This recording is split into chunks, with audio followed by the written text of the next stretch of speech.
Hello, hello, hello. It's Stephanie here, and welcome to episode 96 of the Rent to Rent Success podcast. And I'm here today with a real treat for you. I'm joined by Alex Sapala. Alex is the #1 best-selling author of The Business Path to Wealth Creation and host of the top podcast, the Business, Wealth, and Mindset podcast. And he is on a mission to help people break through into success through the power of their minds. Such an important topic. So, welcome to the show, Alex Sapala. Thank you very much, Stephanie. Thank you very much for inviting me to come on. It's such a pleasure to come here and talk to your audience. Brilliant. Well, it's a pleasure for us to have you.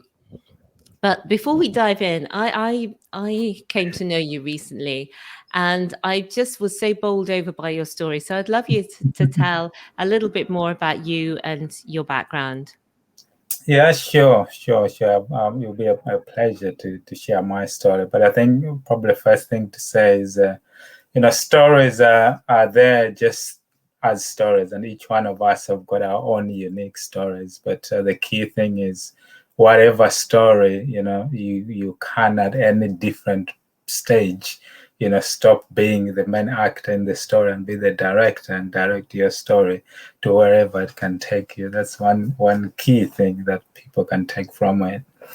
But my story, it's sort of begins around 1997. I'm originally from Malawi in Africa, growing up from humble beginnings. My family I didn't come from a well-to-do family, but we're just 5 of us, 5 kids growing up in a relatively poor family. My dad was a businessman. He used to run like a bakery shop, actually, and my mom was just, your standard stay-at-home mom looking after us as kids.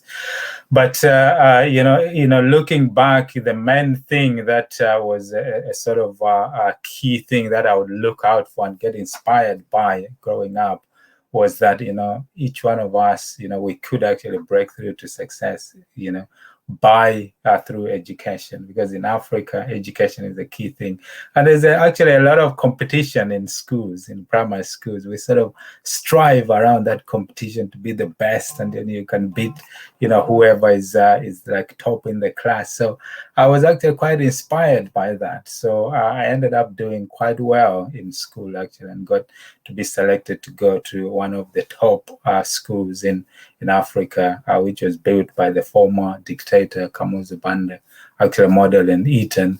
And his idea was to actually get to help kids who were academically sharp and had the potential, but they didn't have the means to be able to pay for education, to actually give them that opportunity to prove themselves. So I was one of the lucky ones to actually be able to go to this school. So I ended up doing quite well because it was based on the English curriculum, and did my GCSEs, A levels, and managed to get actually a scholarship to study in Europe, in Cyprus of all places, because I was quite surprisingly a very good classics scholar. So I was very much into this Greek and Latin and the mythology around the ancient Greeks and Romans and all that. So I ended up in Cyprus, studying there, and I did my studies there, and then ultimately ended up into accounting and economics. So I did my chartered accounting exams in Cyprus. Because I did so well, I ended up, I think I was third, worldwide in the SCCA exams, which gave me even more opportunities to actually move here to the UK, and I got to actually train with one of the top accountancy firms, Deloitte. And then from then on, I qualified as a chartered accountant.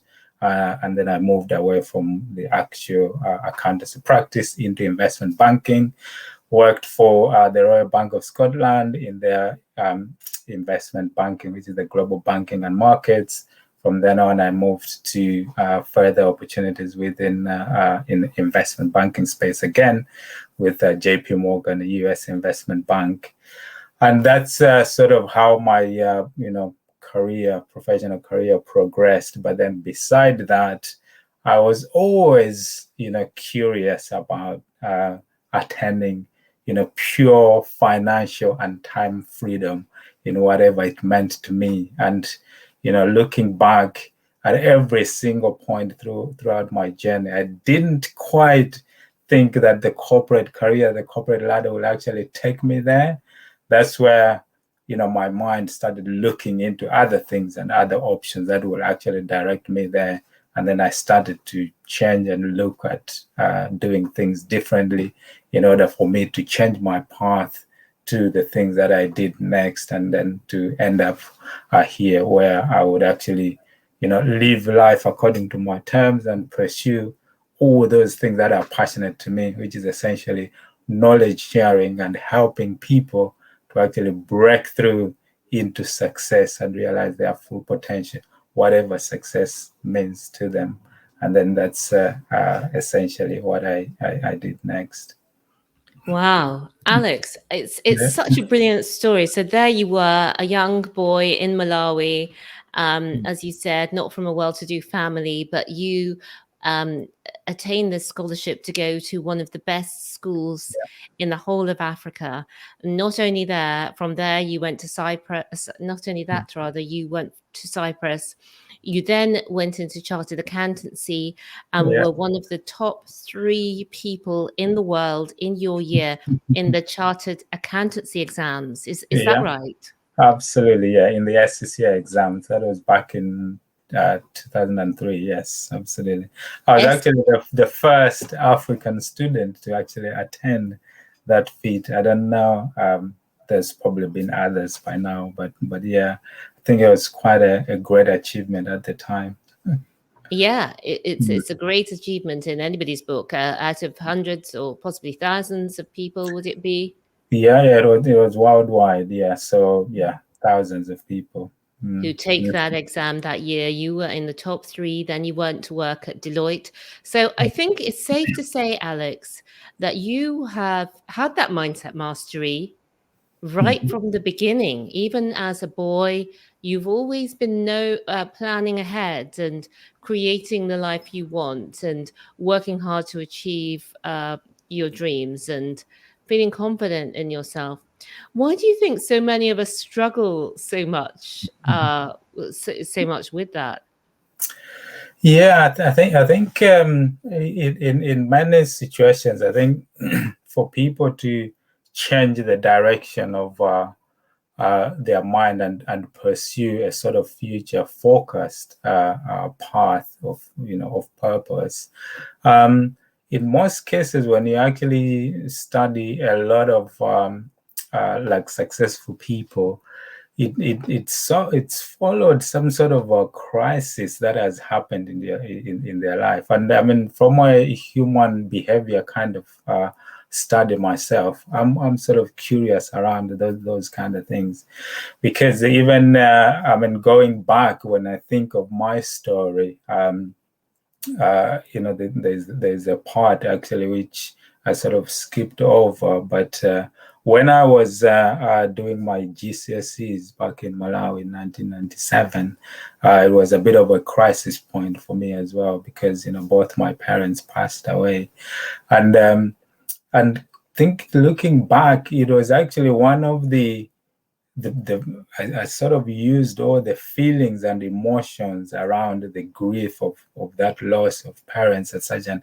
early age to sort of drive myself to say, like, if something is gonna give, it will be me taking all my energies and driving them into success. So from then on, I sort of took that direction to make myself a force to reckon with. But I think, to come back to your question, sometimes there's a number of things that lead people to sort of not have this clarity around the right mindset to pursue what they want to do. I mean, one of the key ones is sometimes the environment that we grow up in as well can be quite toxic, because if you're an ambitious person and you want to pursue life in a certain direction, but the people that are surrounding you are not of the same mindset, you can end up being dragged. I think there's a story about the crabs, one crab that is trying to climb out of the bucket, but the other ones keep pulling it down. So we always have to be mindful of the kind of environment that is around us, to actually, if we're looking to actually push us. But sometimes overwhelm as well can be, because there's a lot of competition and a lot of information and a lot of things out there around all sorts of topics, even when we talk about property and rent to rent. And there's so many things. If you only have to type in Google and think, rent to rent or anything, and there's just a vast amount of information. So for some people to actually grasp as to which one is the right piece of information to take action on or to do can be quite overwhelming, because you look at other people. That's why we have this, even the, someone is more successful than us, or they are doing better, or I can't do it, the limiting beliefs, and then we start sabotaging ourselves.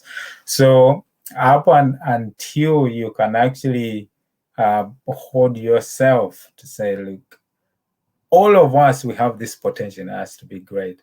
But in most cases, you actually need some sort of direction and system to actually help you to break through out of that. And most of us, we don't do that because we don't actually have that system. We don't know who the right people to follow are. And in the end, we are just moving from one thing to another without, proper way of actually, breaking through into anything. So it is key to, the right environment, find a system, and probably the right people who can help you as well. That you said two things: having the right environment and having the right people around you, and having a system. Yeah. Before we go into the system for mindset success, which I think is so important, because some people will think, well, I know mindset's important, but how, in practical terms, do I get the mindset? How do I determine, where I want to be in 5 years, 10 years, 20 years time? But before we do that, I just thought actually it'd be good for us to talk about how you got involved in property, how you started off, what you're doing now, and then we can go into the mindset part. Yeah, sure. Yeah. So at the point when I realized that in order for me to actually attain financial and time freedom, and the time actually being one of the even more important than the financial part, I was looking at, because for me, it was a sort of structured process. Okay, this is my end result. So I started off with the end in mind. I want to attain time and financial freedom. Then I started looking at what are the vehicles that can actually get me there, and then have an analysis of that. So I looked into things like network marketing, where you can build a base which will actually enable you to earn money without actually exchanging your time for it. And then looked at the pros and cons for that, and then analyzed myself as a person, whether I was actually quite suited to those kind of ventures and so on and so forth. So I went through a number of them, network marketing and a few other things. But then I stumbled upon property as well. So within property, I would look at, okay, there's great benefits you can get from property around, the passive income aspects of it once you build an asset base. But on the downsides, you require big monies and big deposits and all of that. That was the mindset I had at the time. So whilst I was in that zone, and when you go deeper into understanding how, when you are focused and your thoughts are targeted towards a particular area and a particular place that you want to be, you get tuned into the opportunities around, and you can actually grasp them when they happen. And for me, it happened that back in the days before the credit crisis, when I was working for the Royal Bank of Scotland, they were giving like 100% mortgages to staff.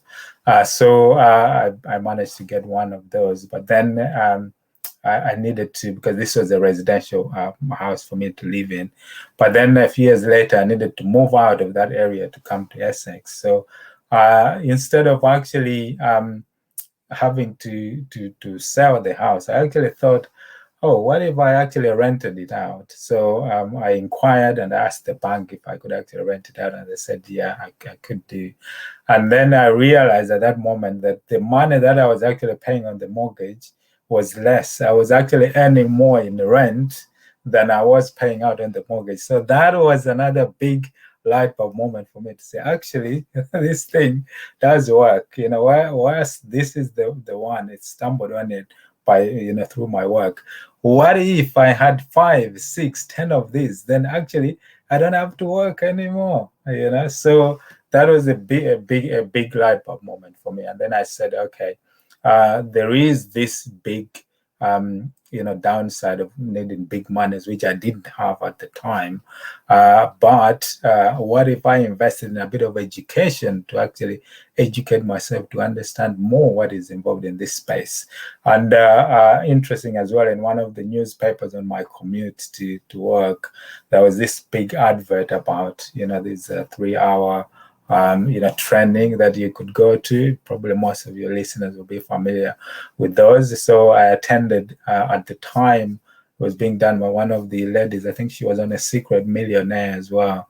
So I went on to a 3-day sort of property training to actually understand more and how you can actually invest in property without needing big monies, big deposits, and all the different strategies. So at that point, I became very fascinated with the property world, and then ended up, investing in more training and more courses and mentorships until I actually, got to build the portfolio and the business on the property side that I do. But that was part of that path to actually enable me to attain that financial and time freedom through property. And it was those series events that actually led me to where I got into within the property space.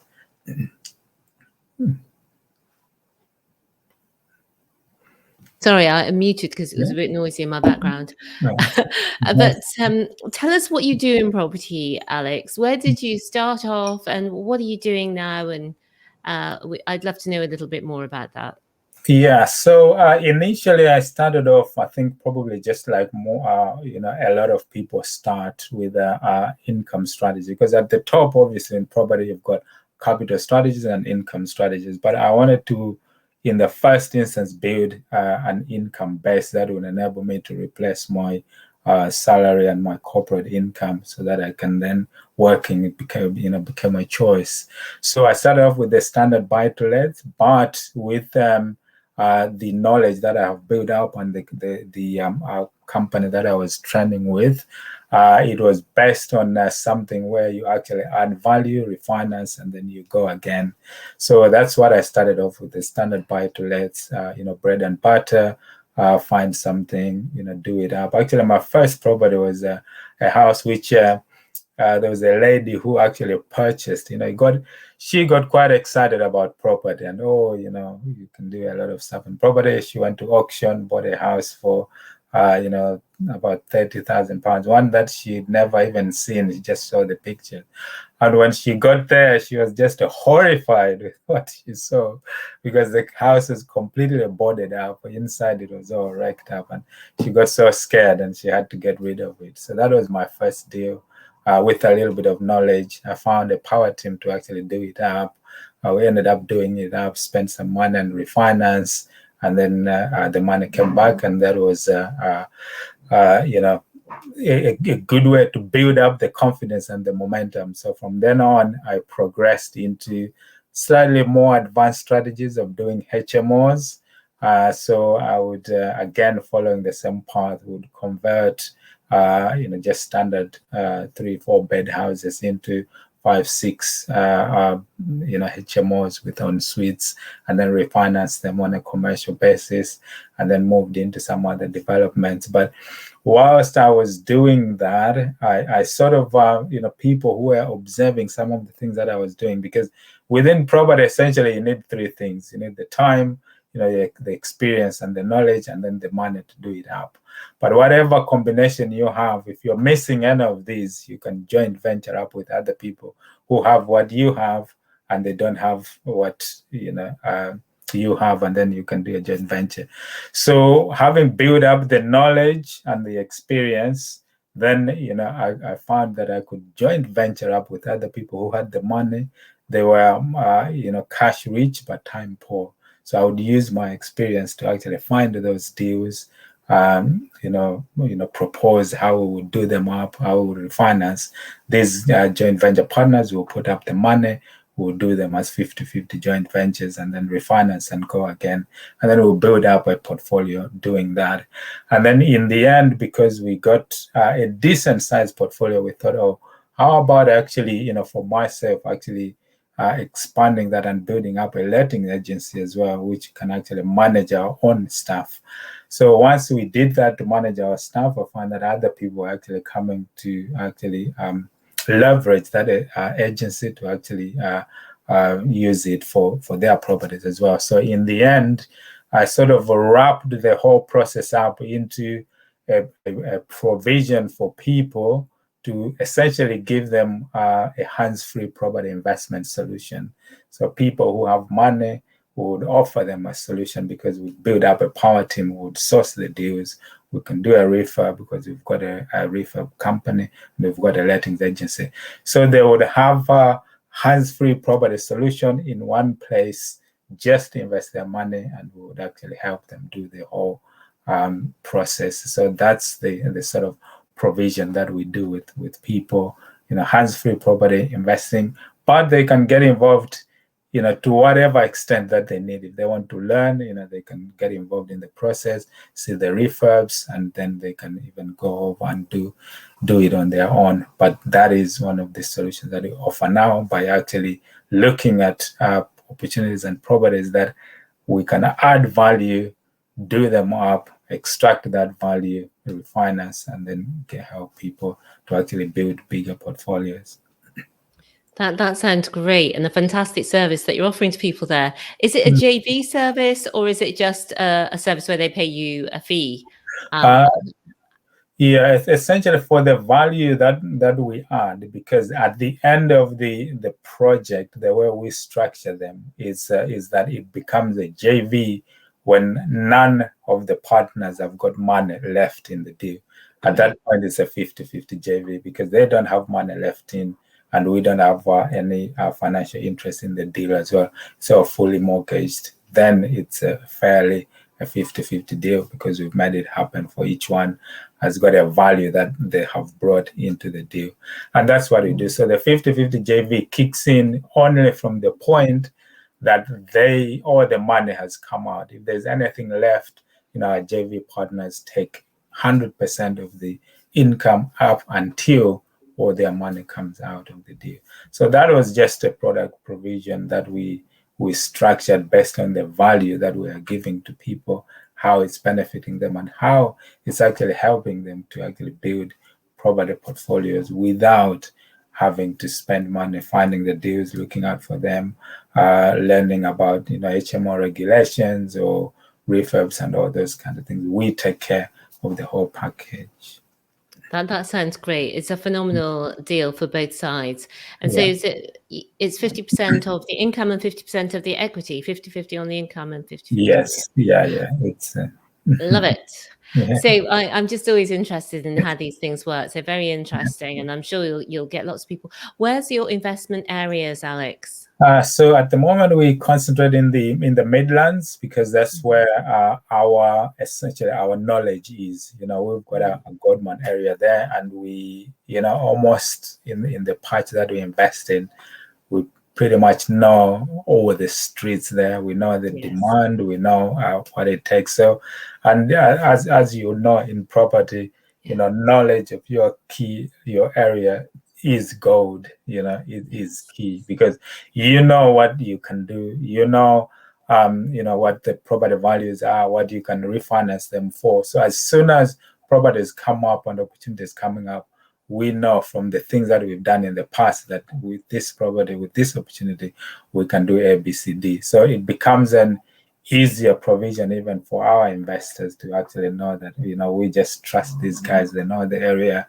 They just go out, we go away with it and do the stuff. So yeah, we are primarily in the Midlands. That's where we invest. But these strategies, we've taken them into other areas, up further north, because they work as well, depending on the right opportunities as well. Like, recently I was offered an opportunity up north in Middlesbrough, which is an NHS office with planning to convert into 4 flats. And when you do the numbers and do the investment, it actually worked out from being able to pull all the money out once it's done. So being single flats as well, whereby we are not so much into the day-to-day management as far as managing the bills, multi-tenants like an HMO is. It becomes an easier sort of provision as well for us, for our investors, because we do them up, we can just give them to a local agents to manage, and there isn't much management involved. So depending on the strategies, as you would know, Stephanie, whether it's HMOs or just standard buy-to-lets, that will also drive which sort of Goldman areas that you invest in and with what property strategy as well. So we take all that into consideration with the knowledge and the base that we have, and help our investors to achieve great returns.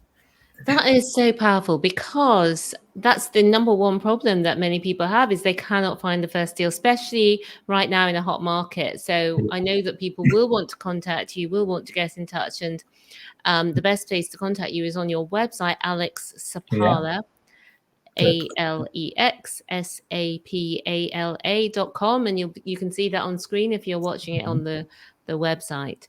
But Alex, you have transformed yourself from a young boy there in Malawi to top of your accounting practice, and then to Deloitte, and on from there. You've built up your own property portfolio, and really the way you've created yourself in the future has all been through your mindset, and that's what's made you so passionate about mindset and helping others, because not all of us can do it as well as you can. So what's the secret, Alex? What should we be doing? Well, I think when you talk about mindset, it's quite a big topic on its own as well, and it can take a long time to sort of unravel it, because there's things that people would have listened to around how our thoughts become things.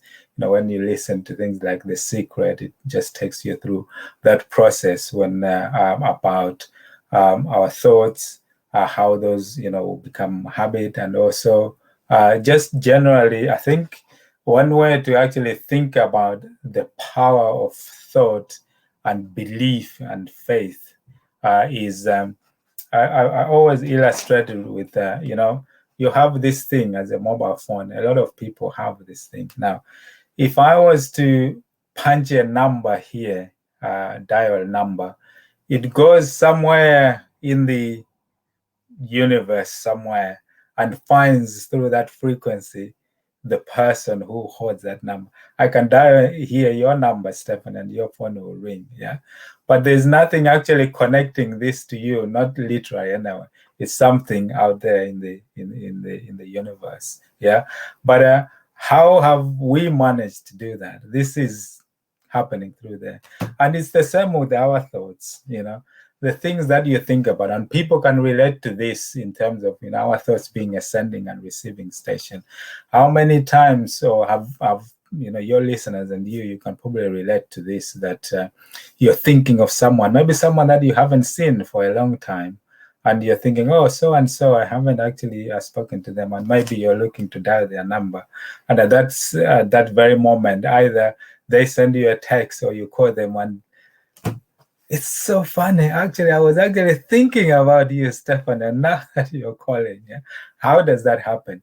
There's actually, when you get deeper into the mindset, this connection that our thoughts operate on frequencies, and everything is frequencies and energy.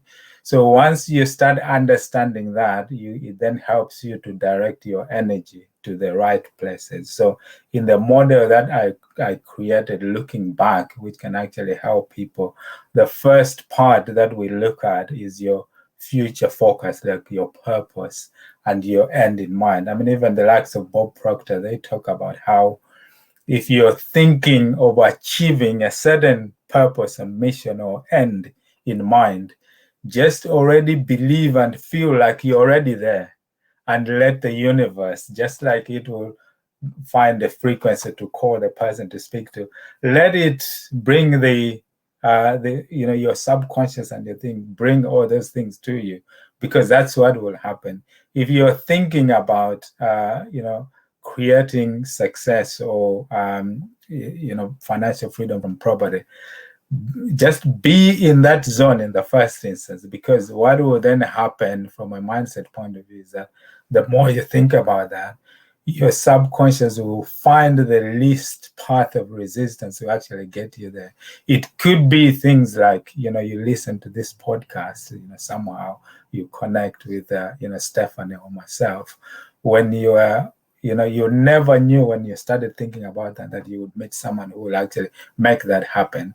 So all those kind of things from a mindset point of view will build towards actually helping people to actually understand that, the mindset thing is big. You have to apply an element of faith and belief that certain things will happen, and let them happen naturally. Because if you're someone who actually likes scientific proof of everything that is happening, then that's where people get bogged down, because it's all those kind of things.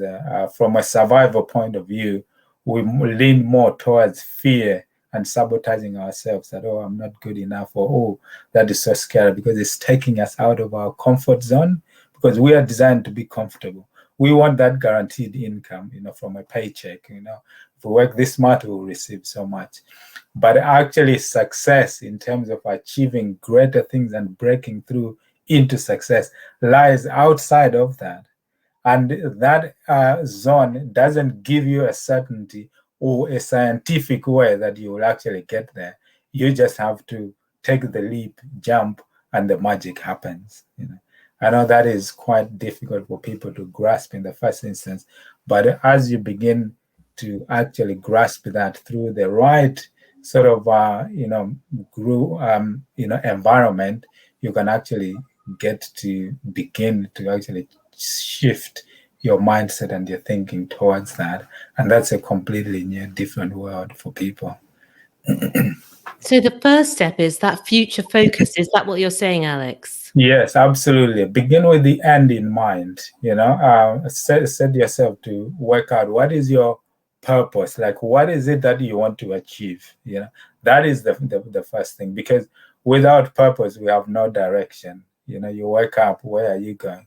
If you want to go, let's say, to Manchester or wherever, you've decided that. Once you have a purpose, then you work out the action that's gonna take you there, and that will include creating a blueprint for you to actually get there. So I always give an example of myself.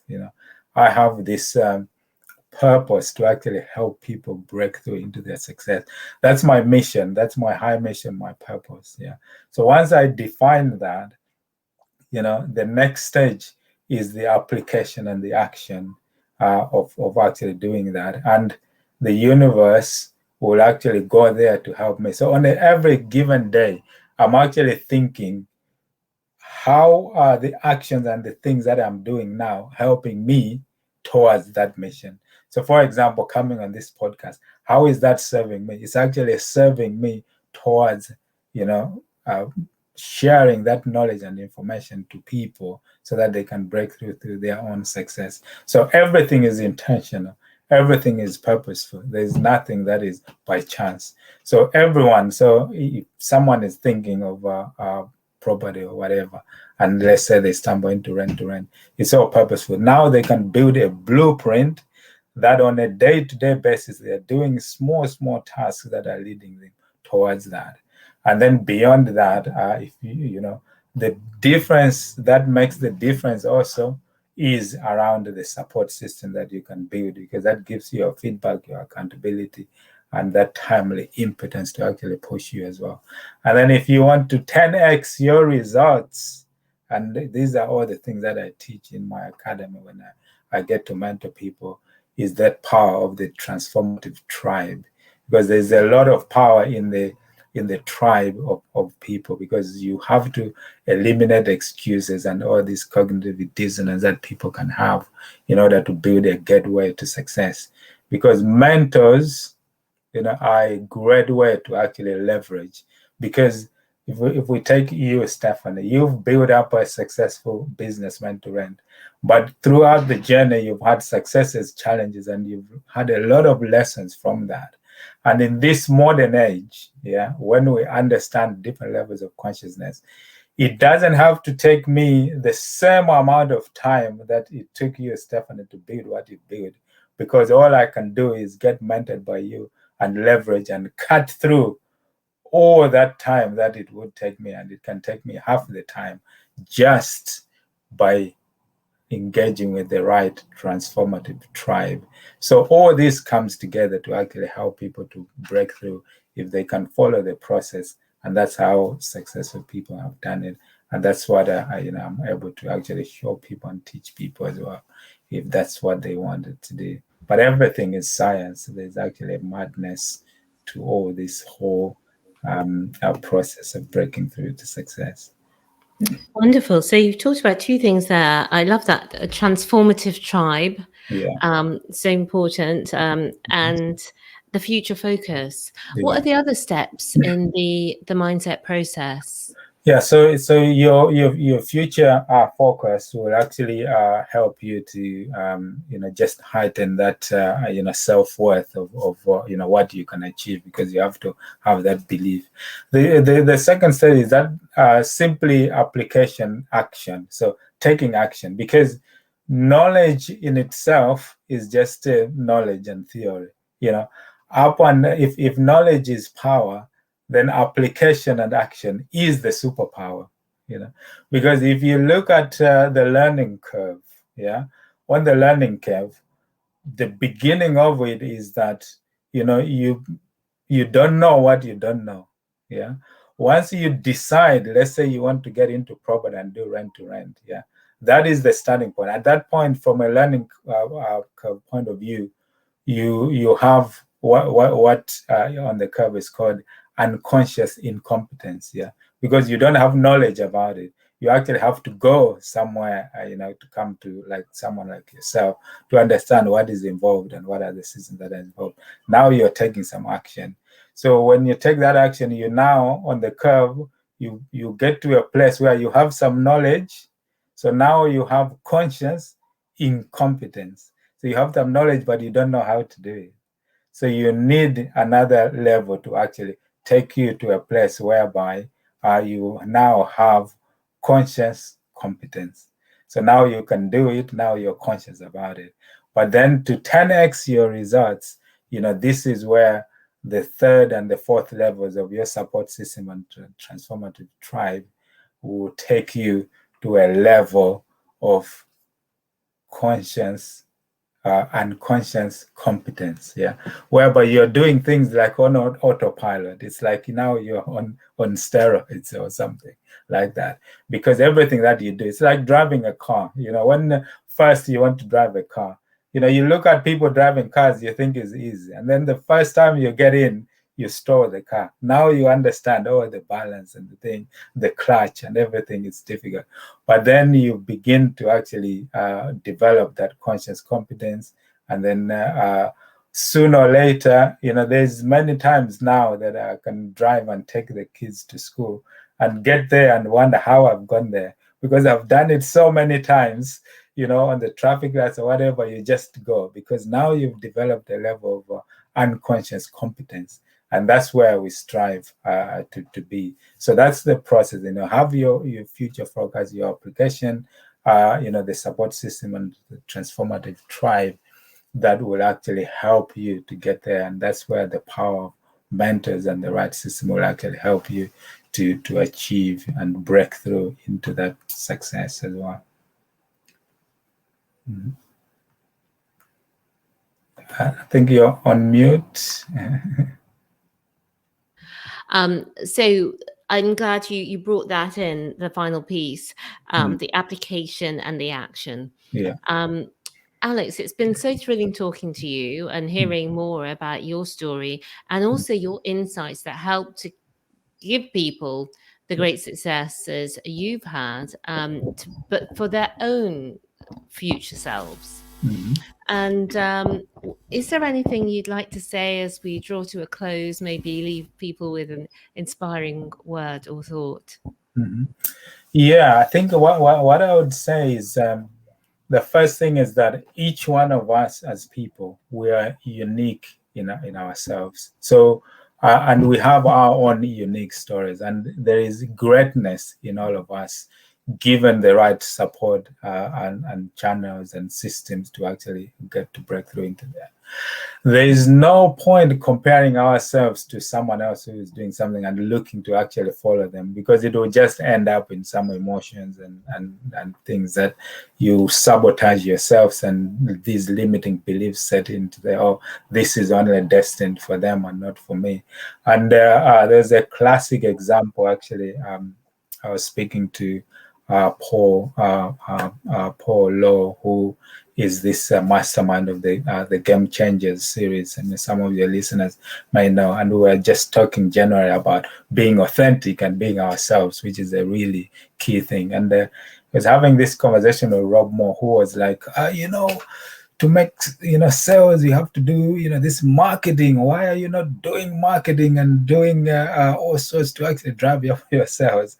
So Paul was saying, of course, that is quite important, and it will drive success. But success means different things to different people. For Paul, he is a more sort of calm person, and he's not so much into driving sales. He's more into mindset and the spiritual being, and he believes that whatever the purpose and the cause that is destined for, it will happen, and he will get there, or despite the marketing and the thing, because that's not him. He's not someone who can sit there and shout and do all this marketing, because he is a different person, but he can still be authentic in his own zone and still achieve the purpose and mission that he sets himself. So the message to the listeners here will be that we look at all these successful people, we look at the things that they are doing and how they are hustling, or the visibility and the things that are out there. That is all well and good. We can be inspired by it, but it doesn't mean that we cannot achieve and break through into success of our own if we don't do those things. We need to find our own space, our own purpose, our own path, and that is being authentic to ourselves. And once we find that peace and that zone, we will find that we'll be in a completely different zone, and success will actually follow us in that. So that's the message that I would leave with the listeners, to say, find your own mission, find your own purpose. And sometimes for those who are struggling to actually find what that is, because that's possible as well, there is ways and mentors and people who can actually help you to actually do that. And there's processes, just to give random examples. If you look at places where you're spending a lot of your energy, a lot of your time, a lot of money, will give clues as to what are the things that are meaningful to you, what your values are, and how you can start to actually find what that purpose is, and how get help from people who can bring you the support systems and that tribe to actually help you to break through. So in summary, be authentic to yourself. This imposter syndrome, don't think that you can't achieve anything or you have to be like someone. Just be yourself, and you will find space to actually realize your full potential and success within that. Brilliant. Thank you so much. That's a great note to end on. Absolutely. Just be yourself and live your truth. Yeah. And Alex, I know people can find you at alexsapala.com, and also you're on Facebook as well as your main place, I think you said. Yes, yeah, I am on Facebook. So yeah, come find me on Facebook. I also have a group called the BMW. So the business worth and mindset masterminders, so which is a space where we actually share inspirational stories and information to actually inspire people to be in a good positive mental attitude state as well. So for those who are listening, just reach out to me, come and join us. It's a free group, and we just share a lot of stuff and podcasts and information and inspiration and stories so that we can all grow. So yeah, I'm on Instagram as well, Sapala Alex. People can find me there, and I'm on Twitter as well. So yeah, in all the social media, just reach out, and yeah, we can help each other to break through into success and new zones and new levels of consciousness to grow, because that's what we are all seeking, whatever purpose and telos is out there for each one of us. And Alex, also you're host of the Business, Wealth and Mindset podcast as well. Yes, I am. So yeah, that is essentially a podcast, and I'm going to use Stephanie. You've been on the podcast as well. It's just essentially a platform to actually help inspire people as well with stories. Because people relate to people's stories. That if they can hear Stephanie's story, they hear my story, they hear Rob Moore's story, or Dr. John DeMartinez or Paulo's story, and there is elements of those stories that they relate to, you can give them that inspiration that if these people coming from these humble backgrounds or whatever background, they can achieve such and such, then there's also hope for us. So yeah, it is a great platform, and so far there have been some incredible stories there, so it's worth actually listening to for people to actually be inspired. I mean, your story, Stephanie, on there as well is so inspiring in itself as well. So it's a great platform, just like this podcast as well, for people to actually learn, experience, and grow into their own success. Fantastic. Thanks so much, Alex. Yeah, it is a phenomenal podcast. You should definitely have a listen to the Business, Wealth and Mindset podcast with Alex. So I want to thank you, Alex, for being here today, for sharing with us your story, and also for giving us some great insights on how to, strengthen our own mindsets. Yeah. So thank you for joining us on the show. Thank you for watching and for listening. It's been great to have you with us today. And we look forward to seeing you next week. Until then, remember, believe bigger, be bolder, be a game changer. See you soon. Bye for now. Thank you.